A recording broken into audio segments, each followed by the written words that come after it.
మిత్రులందరికీ నమస్కారం. నేను మీ సురేష్ మేకల. ఈరోజు మనం బోడతరం మొక్క యొక్క ఔషధ గుణాలు గురించి మనం తెలుసుకుందాము. ఈ వీడియో ఎక్కడ కూడా స్కిప్ చేయకుండా చూడండి. ఇప్పటివరకు మన ఛానల్ ఎవరైతే సబ్స్క్రైబ్ చేసుకోలేదో సబ్స్క్రైబ్ చేసుకోండి. మరిన్ని వీడియోల కోసం లైక్ చేయండి, షేర్ చేయండి, సబ్స్క్రైబ్ చేయండి. Thank you one and all.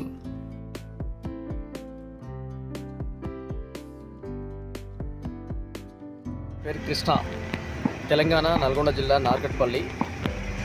నేను ఆయుర్వేదిక్ మూలికలు సప్లై ఇస్తుంటాను కంపెనీలకి, అమృతం మిగతా చిన్న చిన్న కంపెనీలకి నేను ఈ మూలికలు సప్లై ఇస్తుంటాను. ఇది వచ్చేసి బోడతరం. మందులు కొట్టడంత వరకు తెలంగాణలో కానీ ఎక్కడ కానీ ఖమ్మం, భద్రాచలం ఈ ఏరియాలో బాగుండేది. ఈ కలుపు మందులు కొట్టడం వల్ల ఇది కొంచెం అంతరించిపోయే ప్రమాదం ఉంది. ఇది ఎందుకు పనికిరాని మొక్క. ఇది ఈ వ్యవసాయానికి కానీ పశువులకి కానీ ఎలాంటి దానికి పనికిరాదు. ఇది మాత్రం ఆయుర్వేదిక్లో మాత్రం దీన్ని మెడిసిన్ తయారు చేస్తారండి.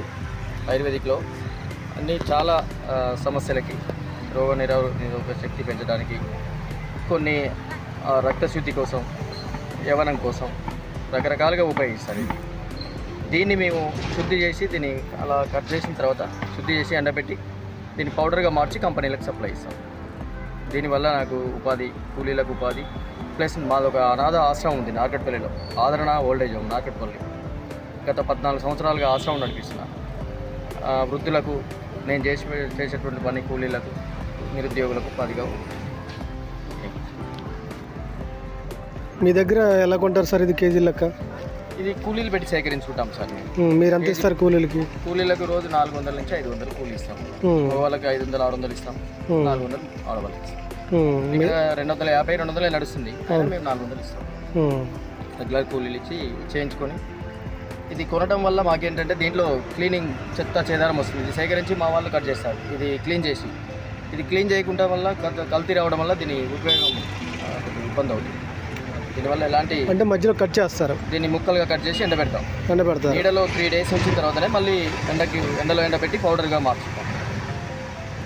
అన్ని ఆయుర్వేదిక్ ఉపయోగిస్తారు. ఇది అన్ని ఆయుర్వేదిక్ మెడిసిన్లో కొంచెం. ఇప్పుడు ఎక్కడ పడితే అక్కడ వరిచేలలో ఉంటాయి. వీటి వల్ల, ఈ పంట వల్ల ఏమన్నా నష్టం? సంక్రాంతి ఈ మంచు కురిసే సీజన్లో మాత్రమే వస్తుంది సార్. ఇది ఓకే, సంవత్సరానికి ఒకేసారి వస్తుంది ఈ మొక్క.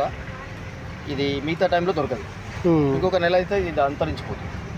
ఇది సంక్రాంతి నుంచి ఈ మంచు చలికాలం మాత్రమే ఇది అవుతుంది. వరిచేనికి వచ్చిన తర్వాత ఇలాంటి కంచెలలో, ఖాళీ ప్లేస్లలో వస్తుంది.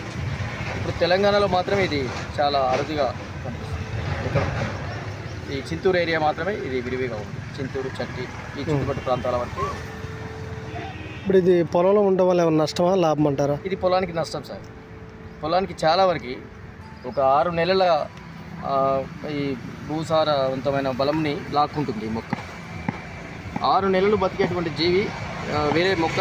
ఇది ఒక్క రోజులనే దీన్ని సారవంతం పాడు చేస్తుంది. ఇది భూమికి మాత్రం హానికరం. ఇది ఎలాంటి ఉపయోగం లేదు.